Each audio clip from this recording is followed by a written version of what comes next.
The encouragement of self-harm will be criminalised in an update to the online safety bill, the government has said. Content that encourages someone to physically harm will be targeted in a new offence, making it illegal. The government said the changes had been influenced by the case of Molly Russell, the 14-year-old who ended her life in November 2017.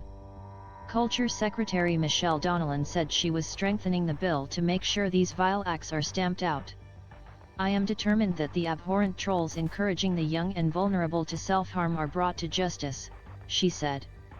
Molly Russell, from Harrow in northwest London, took her own life after viewing suicide and self-harm content on Instagram and Pinterest. Her father has previously criticized delays to the online safety bill and called for online platforms to stop self-regulating their content. At the inquest, the coroner concluded the schoolgirl died while suffering from the negative effects of online content. In October, Coroner Andrew Walker wrote to social media firms and the government to call for changes including separate platforms for adults and children. Ms. Donnellan said social media firms could no longer be silent bystanders and they would face fines for allowing this abusive and destructive behavior to continue. She said the update to the online safety bill would create a new offense, bringing self-harm content in line with communications that encourage suicide, which is already illegal.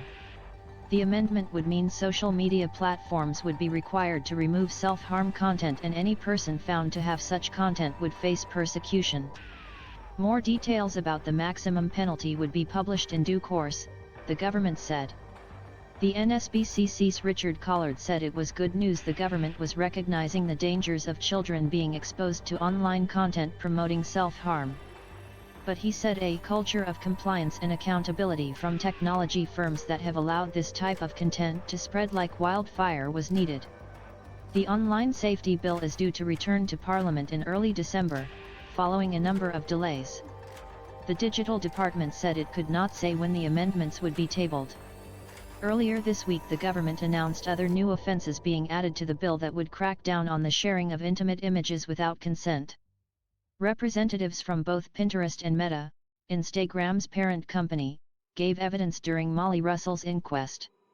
Meta executive Elizabeth Lagon said she believed posts seen by Molly, which her family say encourage suicide, were safe, but the firm agreed that regulation was needed.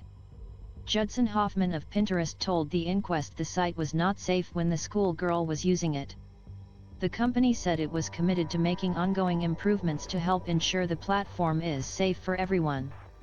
Deputy Prime Minister and Justice Secretary Dominic Raab said lives and families had been destroyed by those who encourage vulnerable internet users to self-harm. "Our changes will ensure the full force of the law applies to those callous and reckless individuals who try to manipulate the vulnerable online in this way," Mr. Raab said.